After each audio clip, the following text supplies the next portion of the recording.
للأسف المجتمع الدولي والصمت الدولي هو ما شجع المرتزقة وشجع دولة الاحتلال التركي على مثل هذه الجريمة النكراء التي تعتبر جريمة بحق الإنسانية وليست فقط جريمة حرب، إنها جريمة من أشنع الجرائم التي ارتكبت في سوريا ووثقت وبثت إلى في كل جميع أنحاء العالم. ولا زال الصمت الدولي تجاه هذه الجريمة النكراء. ونؤكد أننا لازلنا نطالب بالعدالة للشهيدة هيفرين خلف وللعدالة مكونات وشعوب إقليم شمال وشرق سوريا تجاه الجرائم والانتهاكات التي ترتكب بحقهم يوميا، سواء بقصف السيارات واستهداف المباشر للأفراد والأشخاص أو استهداف المرافق والبنى التحتية لشمال وشرق سوريا. هذه الجريمة تعبر عن طبيعة الوحشي لقوات الاحتلال التركي وطبيعة المرتزقة والمجرمين والفصائل التي تعتمد عليها تركيا.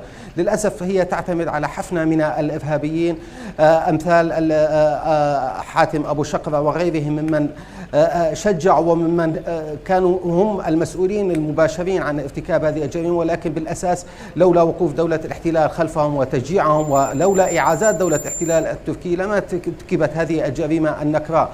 للحقيقة وللأسف لا زال المجرمين طلقاء ولا زال باب المحاسبة على هذه الجريمة مفتوح، ولا زلنا نحن نطالب في كل يوم وفي كل ساعة وفي كل عام نجدد الاستذكار والمطالبة بمحاسبة القتلة ومحاسبة المجرمين بحق الأمين العام لحزب سوريا المستقبل الشهيدة هيفرين خلف.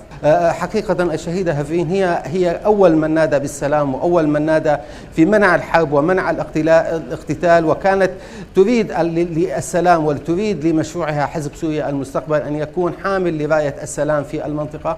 للأسف دولة الاحتلال التركي والمرتزقة التابعين لدولة الاحتلال التركي الذين يرفضون السلام ويرفضون الاستقرار لهذه المنطقة هم من شجعوا على ارتكاب هذه الجريمة النكراء ولا يريدون لأصوات السلام أن تتعالى. للأسف وقعت الشهيدة هيفرين خلف ضحية لهؤلاء المجموعات المرتزقة لأنها كانت صوت للمرأة الحرة وصوت للمرأة التي تريد أن تلعب دورها في الحياة السياسية وتريد أن تقول كلمتها في مستقبل سوريا. يعني عملية قتل الشهيدة هيفرين خلف لم تستغرق أكثر من 10 دقائق من حين تم وقوعهم في الفخ والكمين للمرتزقة. تم التصفية مباشرة بأوامر، ونحن متأكدين أن الأوامر المباشرة جاءت من دولة الاحتلال التركي للمرتزقة بالتصفية العاجلة للشهيدة هيفرين خلف. هم لا يريدون لأصوات السلام أن تنتشر، لا يريدون لصوت المرأة الحرة، لصوت المرأة الواعية، المرأة المثقفة أن تكون لها دور في مستقبل سوريا.